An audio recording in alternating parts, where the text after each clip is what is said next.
Hi, I'm Francis Hellier, and welcome to my podcast, Metaverse. This is a podcast for the future-minded, a series for anyone on the hunt for the next big thing and all its possibilities and implications. With each episode, I will chat to those at the top of their fields, from futurists in crypto and space travel to forecasters in business and tech. Together, we'll ask the question, what's next? Today, I'm delighted to be joined by Jimmy Chan, co-founder and chief executive of Oly Sport. The NFT blockchain-based horse racing platform allows players to buy, breed, and race virtual horses so gamers can race to earn within its metaverse. Prior to starting Oly Sport, Jimmy was CEO of Odyssey3D, a company which under his leadership grew to be in the top 1% globally within the virtual reality real estate space. As a student, Jimmy was originally known for hacking university applications and received 14 merit-based scholarships to study at Canada's most elite business school. He is also a previous winner of Canada's Young Entrepreneur of the Year award. Outside his work, he's an avid bookworm, advanced salsa dancer, African drum enthusiast, and barefoot trail running junkie. Jimmy, I don't know where to start with this. There's quite a lot of stuff to get through. It's a delight to have you on the show. Yes, pleasure, Francis. So, that was an amazing introduction. Thank you. It's an amazing set of points I had to go through. So, first of all, how do you have the time for all this, Jimmy? How do I have the time? Well, I would say, I guess where most people spend on social media and on Netflix, I don't find those as engaging. So I do dabble into some rather esoteric interests. Well, let's start back at the beginning where it all began. Let's take us back to university days and this comment I made about hacking university applications. Okay. Is that legal? Is that legal? Is that legal? Yeah, no, totally. It totally is. Everything is kind of already open book. In fact, what I know now, it might have already been commonsensical knowledge today, but it was pretty kind of closed books back then. But I guess it started when I was 16 years old, and all of it really had to do with my rebellious nature as a kid. So if you can imagine, 16-year-old, you're like grade 10 in Canada, and all of your friends are getting jobs, and having a Chinese mother and that kind of parenting style, she very much pushed me to get a job. And I didn't want to at first, but I ended up getting one. Ended up paying pretty well. It was like $20 an hour. Minimum wage back then was $10. But I think immediately what I realized when I started work, and that was probably like the first and last of like formal job that I had, was I didn't really prescribe to this idea of trading time for money. And for me, what I realized was that time for me is priceless, right? Maybe I was egotistical to think back when I was 16, but what I soon realized was I wasn't happy getting the salary that I had, and I just wanted to find a way to just like optimize that potential, and also just flex my creative energy and business interest. So I ended up starting a business back then. We ended up having 12 employees, tutoring students in STEM. So that kind of opened my eyes up, because from making $20 an hour, which was already, really good for in that time and age, I ended up having an opportunity. Like every phone call I had, I ended up calculating it ended up being about $100 to $200. So that's when I started thinking, I'm like, okay, so there's absolutely no correlation between time and money. Like this is up, like the sky's the limit.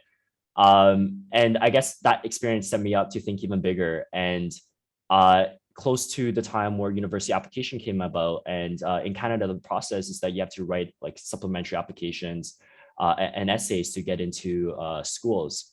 So I obviously wanted to get into a good school, and given that business background, I thought a business school would be perfect to just learn how to be a business leader.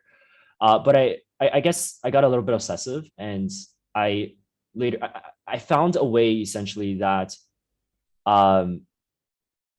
where I can basically optimize. It's a numbers game, right? So like, for example, if I think that there's a 10% chance that I'll get a scholarship and I send out 100 applications, then I'll get 10 of them in, right? And the challenge back then was that no students were really interested in this type of this field, right? Like a lot of students were really stressed out in school. I already optimized that back in back grade 10, grade 11 time. So I wasn't spending a lot of time in school. I was getting the grades because of the systems we set up, and ultimately we found a way to I ended up applying to like 70 scholarships, man. So getting 14, that's a pretty shitty score, but nonetheless, it's like, like yeah, it's a numbers game, like I said. Well, you So that's did a little it. background. So but I would like to say, I guess just an overall and just pertaining to this entire conversation is um and we can talk a little bit more about this later on, but for my entire life, I felt like the overriding theme that I've really embodied to live by is this overall ethos of rebelling against crowdthink, right? So, back when your classmates wants to get a job, I wanted to have a business. Back when everyone wanted to apply for university, I want to apply for scholarships, and onwards and onwards. And now it's like, into the whole blockchain scene and the metaverse. So I guess for good and bad, right? Like it comes with a lot of suffering, comes with a lot of pain. It comes with feeling incredibly lonely sometimes.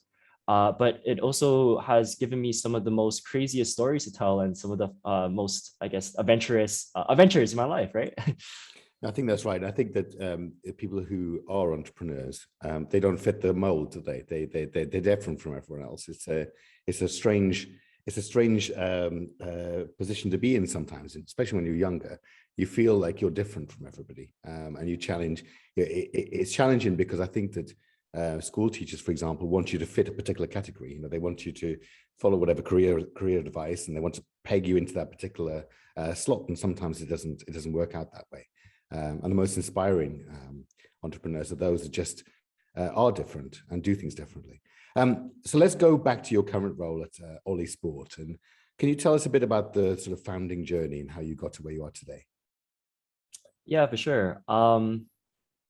So after Odyssey, my past venture, I think to understand Oly Sport, one must first understand at least the gist of why I created Odyssey, right? So actually really connecting to the previous story of, going back to university, after the whole 4 years, what I realized was that business school wasn't going to teach me how to be a business leader, in which was what I wanted to learn. So coming out of it, I realized that I really had to take the learning on my own hands. So I created this company on the premise of being my real world MBA. But beyond an MBA, which I feel like was lacking in so many dimensions, I wanted to lead in a holistic way, right? So in the positive light of today, you see a lot of corruption, right? You see a lot of fraudulent activities. I wanted to learn how to be a responsible business leader. So the premise of Odyssey is based off of a Greek poem, which is in essence a hero's journey, right? It's a story of a king becoming a king through his 10-year-long journey, facing obstacles, slaying both outer and inner demons in order to rediscover himself and rediscover his potential back into ruling his kingdom. So for me, Odyssey, that company was always about that story. And I guess as I progressed, I found myself in this position afterwards that I felt no longer challenged from the obstacles that I was facing in that company. And simultaneously, COVID was happening, and we all know kind of how that's panning out. So I had this seed embedded in me to say that how can I take the person that I've become through this Odyssey and really contribute something meaningful back to the world? So it was with that desire that sparked the intention of Oly Sport. And I can tell you a little bit about Oly Sport. And given your introduction, I think it's fair to say that Oly Sport is a horse racing metaverse. But really looking at that concept, it's like acknowledging the tip of the iceberg, but not really seeing the entire iceberg itself. And so what's underneath the water comes with a three dimensions of disruption. Okay. So first and foremost, like I said, back to the COVID story, it broke my heart seeing so many people unemployed, so many small business owners losing their jobs.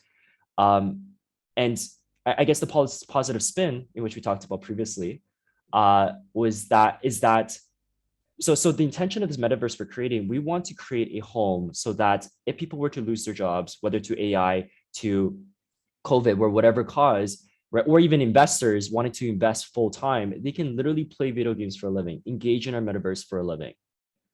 The second full disruption is that we are creating a crypto economy in order to replace and in our way, amend a lot of the government economic regulations and traditional banking structures that we believe is corrupt, inefficient, and highly bureaucratical. We want to revolutionize and change these fundamental concepts and building structures of society.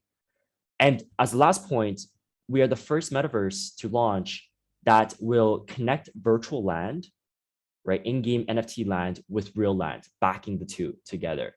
So in a way, we can democratize. We will democratize land ownership, so that it's not, in Toronto pricing, for example, to get a house, it's like $1.2 million, right? So it's oftentimes very prohibitive for people to invest in this, in what would arguably be the most, I guess, valuable asset to invest in the world. We want to be able to democratize those concepts. So that is Oly Sport in a nutshell. But in collection, it's really my play to take all that I've become, right? And this goes along with everyone's Odyssey, everyone who has now become the Oly Sport family, for us to really contribute a legacy to leave behind this world and to form this unifying tie that really connects us as a global collective, so that we can actually face the challenges that we have ahead of us. Amazing stuff. Now, listen, let's dive a little deeper on this. This is a blockchain-based gaming platform that you've created, where we mentioned at the outset, buyers can breed, buy, race virtual horses, and that they're represented by NFTs. Can you explain a little bit more about how exactly that works? Yes, yeah, for sure. So there's a lot of different elements. So can you just be a bit more specific? Like, what do you want me to hone in on? I think for someone who's not experienced Oly Sport, it's just an understanding of exactly what they expect once they sign up, and what their journey will be as they become part of this metaverse. For sure. So think about the entire horse racing industry, right? Whether it's racing horses, breeding horses, owning virtual land, or rather real land, and having stables to house these horses, raising the horses all up from like pony all the way up to adulthood, all the way up to actually organizing horse racing tournaments and being owners of horse racetracks. So all of that we are creating within our in-game crypto economy, right? So what I just mentioned, there's a couple of classes of play styles, professions within this game, Metaverse. You could either have something to do with horses, right? So the breeding element, the racing element, the raising the horse element. You can be virtual landlords, so that you can create passive income off the land, right? Be it farming food for the horse, or having horse stables, or you can be an in-game business owner. You can incorporate and create a business entity with, in a form of a racetrack. And just like a real business, you have your board of directors, you have your CEO, CMO, you have your marketing staff, your PR team. And if you promote these races well enough, then it could be very lucrative for these players, right? This will be the most, I guess, profitable profession to have. And lastly, because we are very sensitive to kind of the current economic structure, in that it's pulling a lot of the money from the poor and up to the rich, right? Like we see more billionaires quadruple their wealth, while the regular guys and gals were losing their jobs, right? So we want to create the fourth profession, and a big emphasis of the game is on virtual employees. So these are people that may not have the income to invest necessarily, but they can participate in our game nonetheless by helping other professions, taking care of their horses, their stables, their businesses, and really contributing on the very foundational level to the metaverse. Do you think that the way you're describing what you've created has that social element? You mentioned about offering people jobs and income. Do you think that that's a fundamental part of what the metaverse will become? Fundamentally, yes. I do think that, I mean, the metaverse is nothing without the people, right? And I think a lot of GameFi projects right now, and one thing that we are taking very seriously is that no matter how good what the product that we're creating, right, we can create the best metaverse, but if there's no community, if there's no players, participants, then it's nothing, right? So I think fundamentally it's the metaverse. See the beauty of this, and with the DAO structure, right, the decentralized autonomous organization, which is how we are structuring our initiative, is that it really decentralizes the decision making, right? So in the past, where you have how are people governed, right? How are people organized? They're organized by a government, and the government is only a select few individuals making all the decisions. Right now, you've kind of reversed the pyramid on its head, right? Where Oly Sport and the DAO entity is the foundational element, but it's all the players that get to create what is ultimately, or what Oly Sport ultimately becomes. And I think that's very interesting, and has never been made possible until the technological foundations of NFTs, blockchain, and tokens, and so on. So why horses? Do you have actually an interest and background in real life in this area? Yeah, for sure. So I think I have a two-pronged answer for you. So fundamentally, horse racing is what we would consider a timeless sport. So when we conceptualize this, again, it came from this pain point that I had, right? It was a general discontent in society. Nothing specific about horses, but we wanted to pick a concept that was timeless. So there's a lot of games, right? There's a lot of projects right now in the GameFi community where it might be a really hot game, but it doesn't have a staying power because of how it's structured. So this is why we chose to play in the intersection of esports and metaverse. So there's not going to be an Oly Sport 2, but we're going to just constantly iterate and improve this concept. And in terms of a theme to pick, I mean, what better theme than one of the most ancient prehistory dated spectacle sports, which is horse racing, right? Older than soccer, older than any sport exists in existence today, right? And I guess the global appeal as well, right? It's horse racing is such a huge phenomenon. I'm sure, like, in the UK, in US, and especially in Asia, right? APAC regions. So yeah, and I think the final element is that all of our development team, they have extensive knowledge specifically pertaining to horse race games. They've already developed 3 games in the past in a similar kind of context, obviously without the blockchain foundation, because it's like, they've been working on other games for like the past 12 years. So I guess it's like a perfect alignment between strategy,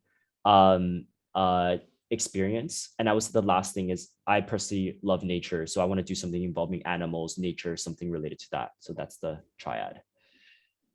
Excellent.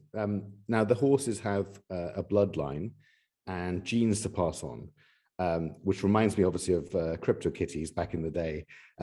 So can you talk us through this process and how that works? Okay. So the race horses have 6 bloodlines. 3 of them are out currently in Binance NFT. And to give the audience a sense of scope, obviously, I guess it's not, I don't even need to say this, but Binance NFT is the most exclusive NFT marketplace out there. It's one of the hardest to get into. And since launching, I think last time I checked, we're the top 6 all-time NFT sales. Amazing, congratulations. Yeah, thank you so much. So we have 6 bloodlines, and how it works is that the ones that we're selling is the Genesis breed. So these are the rarest, right? And there's only 30,000 available in the market, or like not in the market today, but we have in kind of within the gaming ecosystem. So once these are released, they would go through a breeding process, just like CryptoKitty, as you mentioned. Similar, but with nuance difference is that we have a genotype algorithm that basically takes the parent properties, right? So the mom and the father, and on top of that, adding on a random mutation, right? So it could be something that could potentially make the gene of the offspring substantially even more rare than the parents, right? So it gives you like a random chance element. So that's kind of how we do the breeding within the game itself. Now, looking at the racing side, how are the results calculated, and how can players actually race to earn? How is that achieved? Yeah, for sure. So, okay. So first of all, I want to mention that we're not a gambling game. Okay. It's often, I guess, confused just because people associate horse racing with gambling. And I'll tell you 2 things, right? So one is that we want to be a global brand, and having gambling elements is prohibitive to enter a lot of countries because of the legalities and the cultural element. So yeah, so we don't do gambling, and how players would make money is that there's a fixed fee to participate in races. So let's say if there's 10 horses that can race, and it's a fixed fee of 50 Olli to participate in these races. So now we have a purse value of 500, whereby 80% of that would then go back into being awards for the first, second, and third place winners, whereas 20% would be given back and putting into like to improve the crypto economy and the overall GDP of the economy we're building. Okay, amazing. Now let's go back a step. So prior to Oly Sport, you were CEO of Odyssey3D, which I think you'll agree is a leading company in the virtual real estate space. Can you talk a little bit about your work there and what you've achieved? Yeah, for sure. So it's so again, I think a lot of it dates back to the premise of why we created this game, this project, or the company itself. And I think especially for young entrepreneurs, a lot of people get trapped in this mindset of just becoming a unicorn, right? There's a lot of kind of buzz in Silicon Valley with, in any startup space and even incubators. The only intention is that you either, become $1 billion worth company, or, like you die trying, essentially, right? So from the very beginning, what we realized is that we didn't want to play that game, because it wasn't really about disrupting the world, where, like creating this like mammoth of a company. We wanted to take this as a tool for us to learn. So we structured it in such a way. So I would say that Odyssey3D is a hybrid between a startup company, right, taking on lean mindsets, right, like the lean startup mentality, agile frameworks, but also combining it with a lifestyle approach. So having said that, we implemented remote work many years before COVID even started, right? So we've been operating probably like for 2 to 3 years completely remote. And by completely remote, I mean we could go off, in separate countries. Different employees can. We basically have a policy that 9 months within the year, employees can work anywhere in the world, right? So we've had that implemented from the beginning. So as you can imagine, when COVID hit and everyone was scrambling to work remotely, and find policies for that, it was just business as usual for us. So as we progress as a company, we brought the 3D virtual reality experience into the Toronto market. And as we opened that market up, obviously we took that as the first mover advantage to gain initial market share. And as our company grew, so too did our experience, and also kind of the scope of work that we wanted to do. So we later on expanded into social media work, into like custom projects for commercial, for universities. We've done like airplane hangars. We've done like custom modeling for like private jets, drones. And really just the benchmark of how we gauge success is like, is this fucking cool? If it's not, we got to change it up. So yeah, and then yeah, it was a good experience. Like I love to say, like, it was always the company I wanted to have in my 20s. And I think the benchmark there is that like I come from like a traditional corporate business school background, and all of my classmates, they're like, working for like big 5 banks, big 4 accounting firms, and just everyone's looking to like maximize their income, and irrelevant of what the job scope is. But for me, I guess the difference in the approach is that I've realized that for the first 10 years of my career, I just as long as I don't end up in jail, it's fine. But it's it's just to optimize learning, man. I wanted to go on this journey of just like self-discovery, and by the time I'm 30, like I think, and right now I'm kind of transitioning into that mode, is the empire building mode, right? I want to create something that lasts, a legacy that kind of like can scope the world in a better way. But yeah, I think it's important for people to kind of pick their poison, as I would say, right? Like figure out what they want, and therefore what is the 1,000 things that they're okay not having. Okay, if you end up in jail, Jimmy, I promise I'll come visit. So it's I'll bring you a cake. I'll bring you a cake or something. What's fascinating about this, I think, is the vision behind Oly Sport. It's not just about a game. It's about helping humanity get ready for this new era of blockchain and the metaverse. What can we all be doing to help that journey along? So I would say that as of a year, 2 years ago, we've really seen, I guess, the darkest sides of a potential trend that we can go into. And as of today, because we're slowly recovered from that, both psychologically and I think inertia wise, we have a very important decision to make. And this decision can't be deferred any longer. We have been deferring it.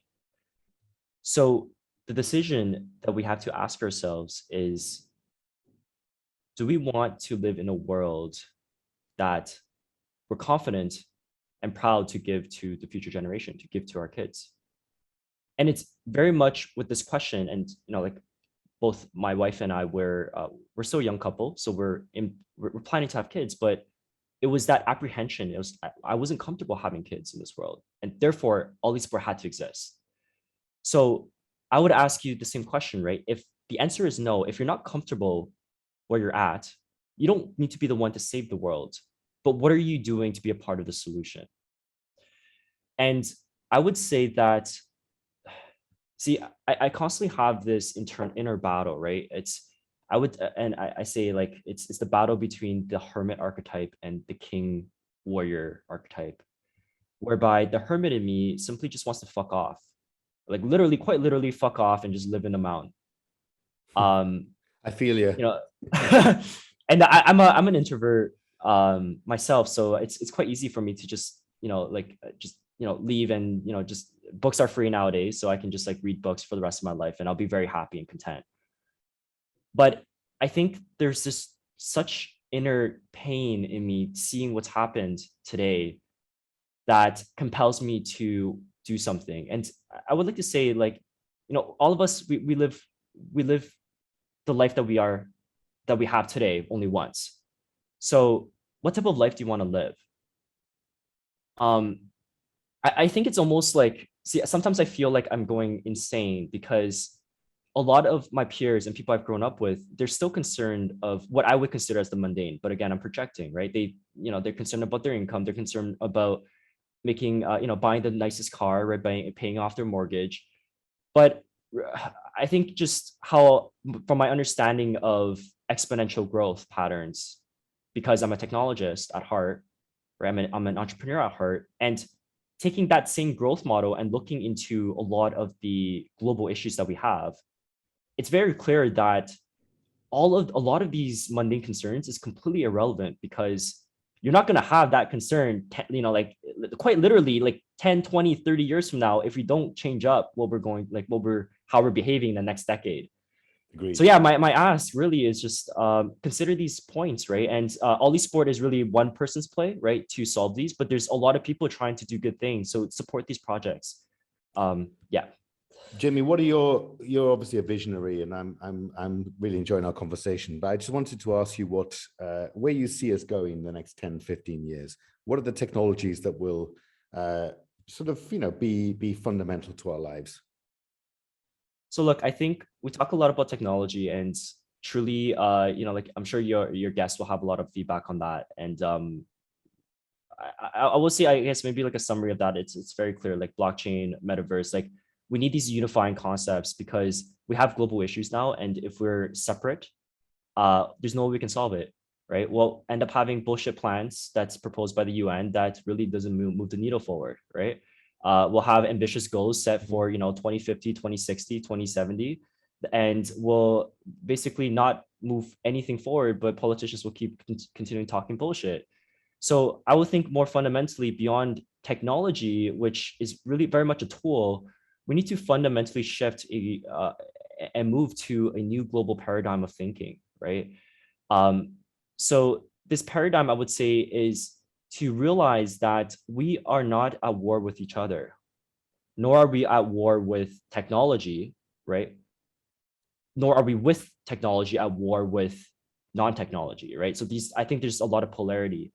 Rather, we need to connect our thinking into a unified way of understanding the world.